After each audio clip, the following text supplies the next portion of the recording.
Hi there, today we're going to be discussing what I consider are the Beatles' turkeys.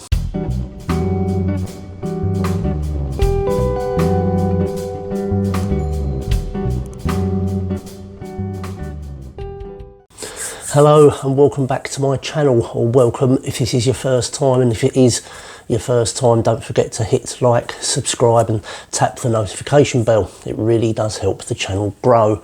Now, let's stir the pot a little. Even the greatest band of all time had their off days. Yes, I'm talking about the Beatles. Today, I'm going album by album and picking one track from each that I personally think doesn't quite cut it. This isn't a hit piece. This is from a lifelong fan who spent far too many hours dissecting mono mixes and staring at parlophone matrix numbers. These are just the tracks I skip, the ones I pretend don't exist when I put the needle on the groove. So without further ado, let's get this thing underway.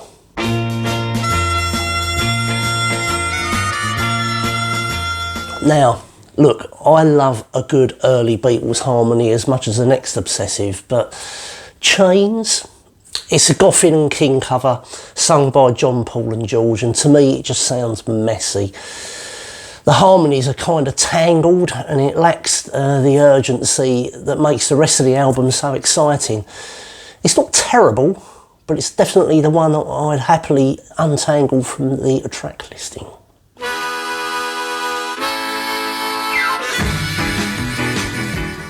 Now, here's one that hasn't aged particularly well. Little Child feels, let's say, iffy by today's lyrical standards, but even then, back then when it was written, it wasn't exactly top tier Lennon and McCartney. It's short, repetitive, and kind of just there. It sounds like something they knocked out in 10 minutes after too many cups of tea and not enough sleep.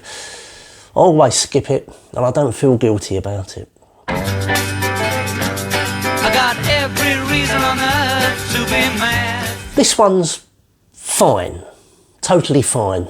But for me, I'll Cry Instead is a sonic equivalent of shrugging your shoulders.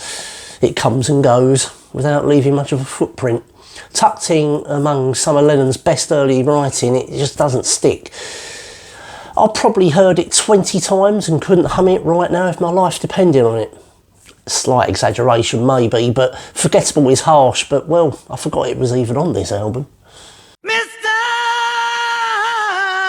Moonlight. Ah, Mr. Moonlight. Truly one of the Beatles' most baffling studio decisions.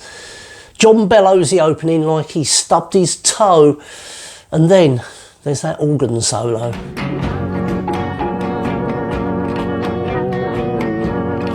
Good Lord, it sounds like the haunted house at a travelling fair. I know it's meant to be heartfelt, but every time it comes on, I brace myself. I don't just skip this one, I leap for the next track, I lift the arm and move it on, like it's a matter of national security.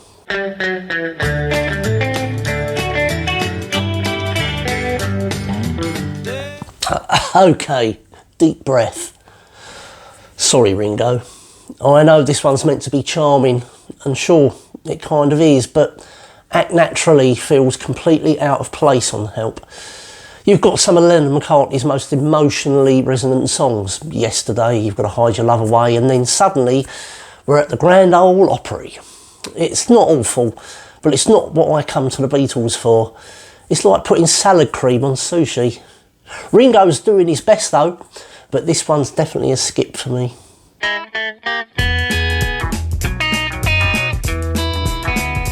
A lot of people will tell you Run For Your Life is the worst song on Rubber Soul, and yeah, lyrically it's not exactly Lennon at his most enlightened, but for me, What Goes On takes the prize. Unfortunately, Ringo takes the reins here again, and while I admire the man's groove and humour, this track feels like it wandered in from a different album, possibly someone else's. It's country light with a kind of plodding charm, but on an LP packed with forward-thinking songwriting, this just feels like a flat tyre. Sorry again, Ringo. I promise we're still good. Good day. day, sunshine. Good day, sunshine. Right, this one was hard. From Revolver onward, the Beatles' songwriting basically levels up to another stratosphere. And look, Ringo escapes unscathed this time. Who gets the job instead? Well, sorry, Paul. Now, let me be clear. Here, There and Everywhere is gorgeous. Got to Get You Into My Life is a stone cold classic, which leaves Good Day Sunshine. It's not bad, not at all. But I've got to choose something, and for me, this is the one that feels a little lightweight. It's cheery, it's bouncy, it's very Paul. But on an album full of boundary-pushing genius, this one just feels like a jolly stroll through a Waitrose advert.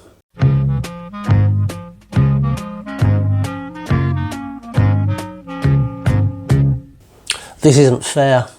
Pepper, like Revolver, is a landmark album, and for good reason. Picking a worse track here is like trying to pick the dullest diamond. But rules is rules. So, sorry again, Paul. It's when I'm 64. Now look, it's whimsical, it's clever, it's got clarinets, but it's also got the musical equivalent of a novelty tea towel. Yes, it's charming. Yes, it shows Paul's range.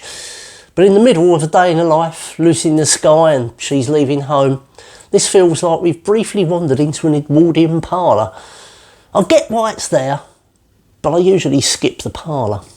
Penny Lane, there is a barber showing photographs of every hair. Magical Mystery Tour was the natural successor to Sgt. Pepper, a soundtrack to a BBC film that first aired on Boxing Day in 1967. Now, the film itself, a bit of a flop. It was broadcast in black and white, and most of the UK public had no idea what to make of all the psychedelic imagery. But we're not here to talk about telly, we're here for the music. All the new songs that originally appeared on the UK double EP are excellent. Some of my absolute favourites from that era. But I'm basing this review on the US album version, which rounded up a few singles to flesh out the B-side. And that brings me to my pick, Penny Lane. I know, sacrilege, but hear me out.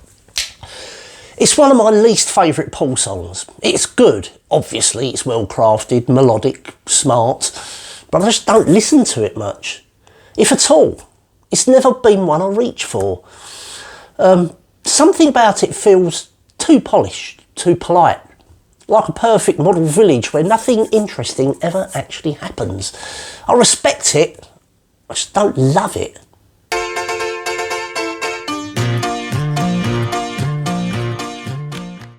Now, a lot of people would automatically pick Revolution 9 here, and I get it. 8 minutes of avant-garde chaos and tape loops. It's not exactly a casual listen, but honestly, I admire the ambition there. No, my skip goes to Obladi Oblada. Yes, I know it's catchy. That's the problem. It's too catchy. Like a jingle you can't escape. It's an earworm. It's Paul in full music hall mode, and while some people find it charming, I find it cloying. If you've ever been trapped in a lift with a ukulele player, you know the vibe. It's the whimsical equivalent of someone cheerfully saying, "Cheer up," while you're trying to feel your feelings. Sorry, Paul, again.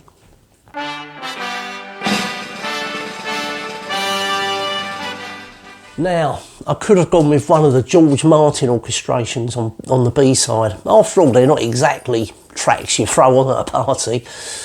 But no, I'm going to go with All You Need Is Love. Why? Well, I know why it's on the album. It made sense from a contractual and commercial point of view and in the context of the film. But it just doesn't sit right on the album. On Yellow Submarine, it feels weirdly wedged in, like someone tried to glue a classic single onto a half-finished soundtrack. When it appeared on the US version of Magical Mystery Tour, it fit, it worked, it had context. But here, it feels like a guest star showing up in the last 5 minutes of a sitcom episode. Great song, just wrong house, I guess.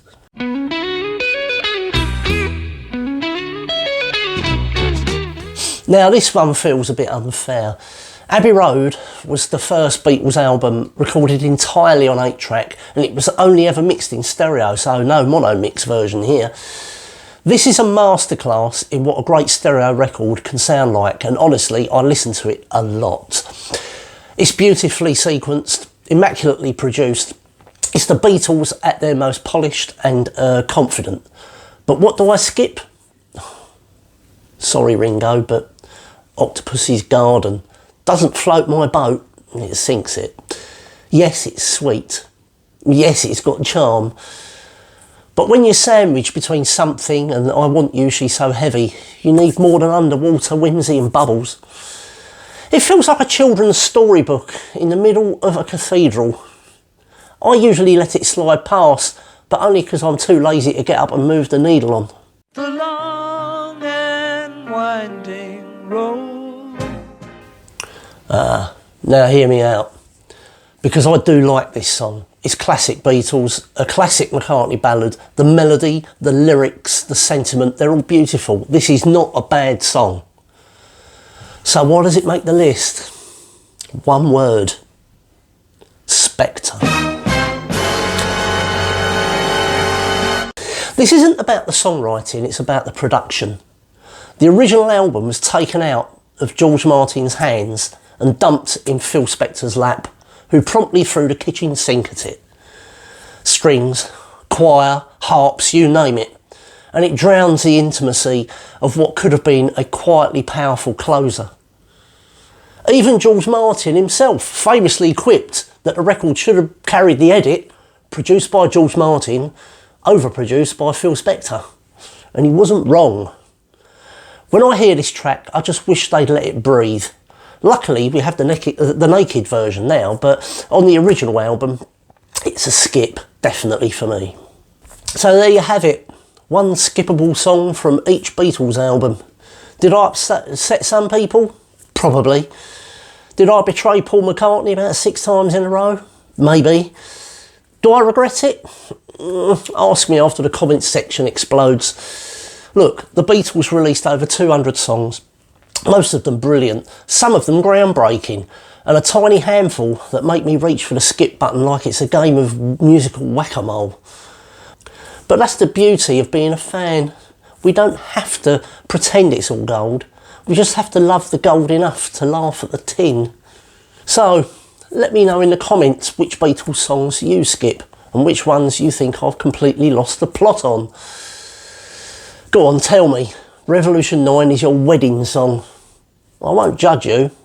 Okay, maybe just a little. If you enjoyed this, please do hit like and subscribe.